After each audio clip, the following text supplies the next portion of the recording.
Hello world, Richard Hackworth here from World Martial Arts Media. And today I have a little different video to do. We're going to do kind of a movie review about a movie called Once Upon a Time in Hollywood by Quentin Tarantino. And I know that a lot of you have seen it because it has been a smash hit at the box office. So we're going to talk a little bit about the Bruce Lee scene and what it means to a lot of people. Now, to give you a little background on this, recently there was some controversy because a lot of Chinese people were offended, and Bruce Lee's daughter and one of his students, Dan Inosanto, spoke up saying they felt it was an unfair depiction of Bruce Lee, that it made him seem arrogant and cocky. And Quentin Tarantino felt that, well, Bruce Lee was kind of arrogant and cocky, so that's the way he wrote the character. And then I was a little surprised to see the Bruce Lee character lose his fight to a stuntman in the movie. So we're going to talk a little bit more about this as well. So to begin with, people felt that Bruce Lee never would have said anything negative about Muhammad Ali.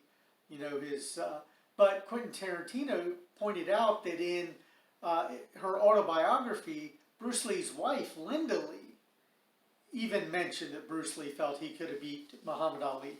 So for those of you that have read the autobiography, maybe you can understand a little bit of where he got that feeling from. And then there are other stories that float around the industry that kind of make people feel like, well, maybe he could have lost a fight to a stuntman, because I had heard several times from various people that were big in the Bruce Lee community that talked about how on the set of the Green Hornet movie that Bruce Lee did get in an argument with a stuntman named Judo Gene LaBelle, who actually choked Bruce Lee out on the set of the movie.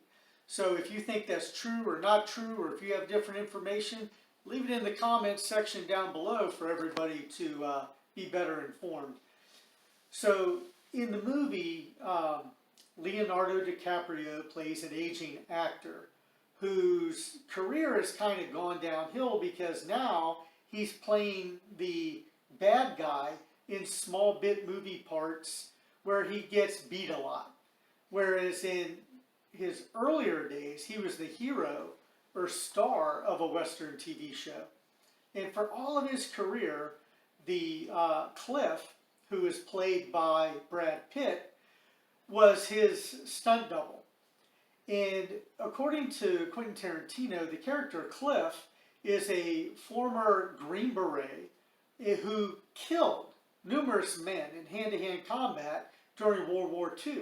So he was an actual warrior, a combat veteran who had killed with his bare hands.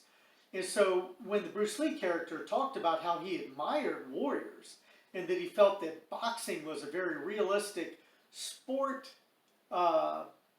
comparison to actual combat, then Cliff seemed to disagree, and they had their scuffle in the movie. But I don't want to ruin the movie for you if you haven't seen it. But for those of you that have seen it, you know what happened. So you tell me, do you think that Quentin Tarantino would have intentionally tried to make Bruce Lee look bad if it wasn't true and risk losing the entire Chinese movie-going market?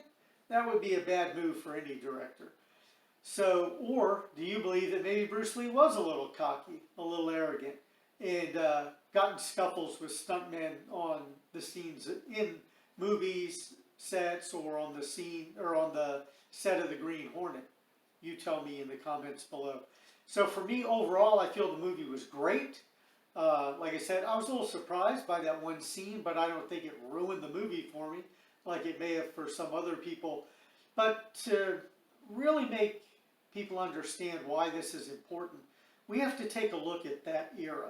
And in the 60s and 70s, martial arts was done in back alleys, in the basement of their teachers' homes, in backyards. There were very, very few actual martial arts schools the way we know them today.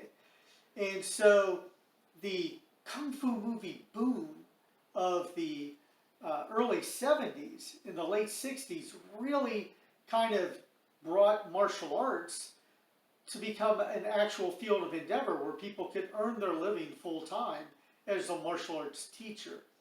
Now, unfortunately, a lot of unqualified people decided to take that route as well. But aside from that, we have to really give Bruce Lee credit where credit is due, because for my generation, I would have to say that the majority of us began, or at least got interested in the martial arts to begin with, after having watched some Bruce Lee movies.